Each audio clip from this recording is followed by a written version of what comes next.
Welcome back to Story Time. Today we're going to start with a story that I loved when I was younger. It's by Enid Blyton and it's called The Magic Faraway Tree.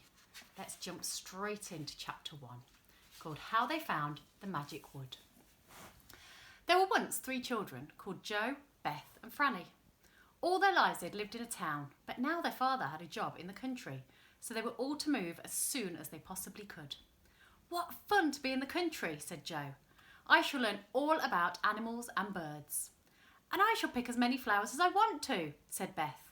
"And I shall have a garden of my own," said Franny. When the day came for them to move, all the children were very excited. A small van came to their door and 2 men helped their father and mother to pile everything into it. When it was full, the van drove away and the children put on their coats and hats to go with their mother to catch a train to the station. "Now we're off," cried Joe. "The country," sang Beth. "We might see fairies there," said Franny. The train whistled and chuffed out of the station. The children pressed their noses to the window and watched the dirty houses and chimneys race by.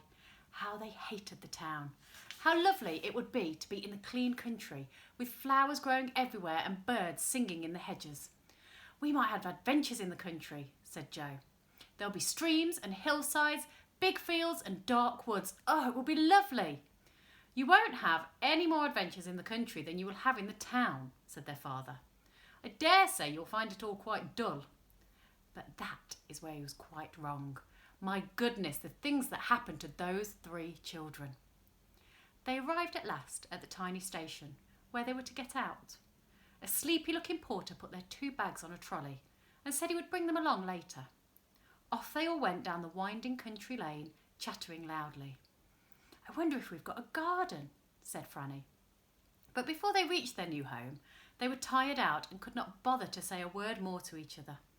Their cottage was 5 miles from the station, and as the children's father could not afford to do anything but walk there, it took them a very long time indeed. There was no bus to take them, so the tired children dragged their feet along, wishing for a glass of warm milk and a cosy bed. At last they got there, and dear me, it was worth the walk. The cottage was sweet. Roses hung from the walls, red and white and pink, and honeysuckle was all around the front door. It was lovely. The van was at the door, and the 2 men were moving all the furniture into the little house. Father helped, whilst Mother went to light the kitchen stove to make them all a hot drink. They were so tired they could do nothing but drink hot milk, eat some toast, and tumble into their roughly made beds. Joe looked out of the window, but he was too sleepy to see properly.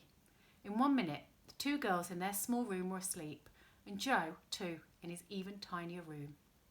But what fun it was to wake up in the morning and see the sun shining in the strange windows. It didn't take Joe, Beth and Franny very long to get dressed. Then they were out in the little garden, running through the grass that had grown so long and smelling the roses that grew all around them. Mother had cooked eggs for them, and they ate their breakfast hungrily. "It's lovely to be in the country," said Joe, looking out of the window to the faraway hills. "We can grow vegetables in the garden," said Beth. "There will be glorious walks all around," said Franny. That day, everyone helped to get the little house straight and tidy. Father was going to work the next day. Mother hoped there would be someone to give her some washing to do, and then she would make enough money to buy a few hens. That would be lovely. "I shall collect the eggs each morning and evening," said Franny happily. "Let's go and see what the country round about is like," said Joe. "Can you spare us for an hour, Mother?" "Yes, run along," said Mother. So off the 3 children went, out of the tiny white front gate and into the lane. They explored all about. They ran across a field where pink clover was full of bees. They paddled in a small stream that chattered away to itself under the willow trees in the sunshine. And then they suddenly came back to the wood. It was not far from the cottage at the back.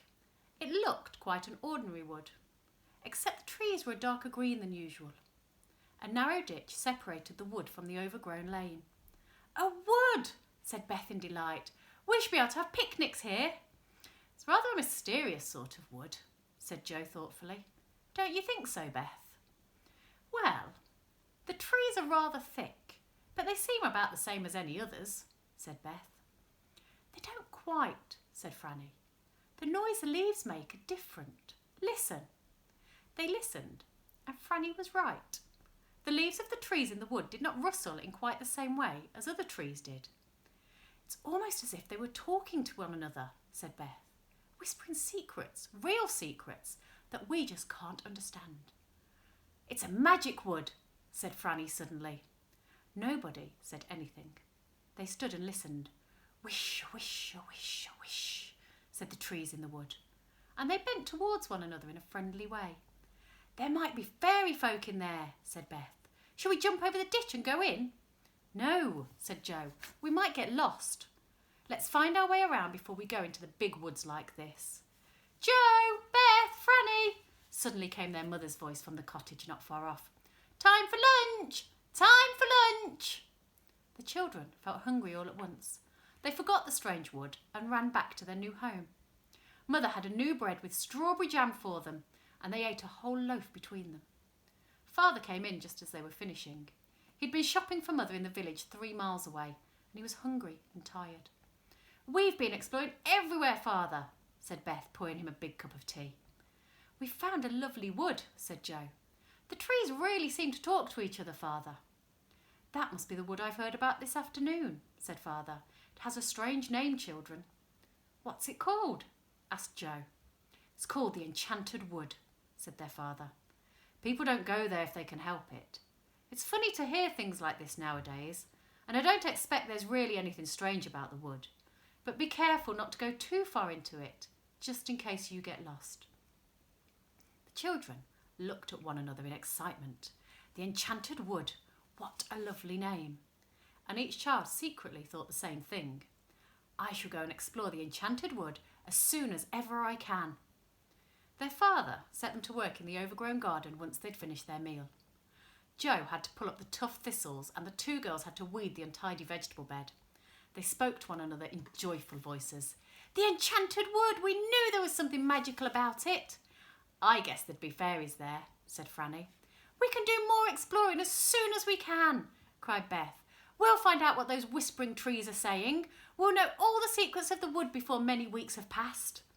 And that night, at bedtime, all 3 stood at the window, looking out at the dark, whispering wood behind the cottage. What would they find in the enchanted cottage? And I hope you'll find me next time when they visit the wood.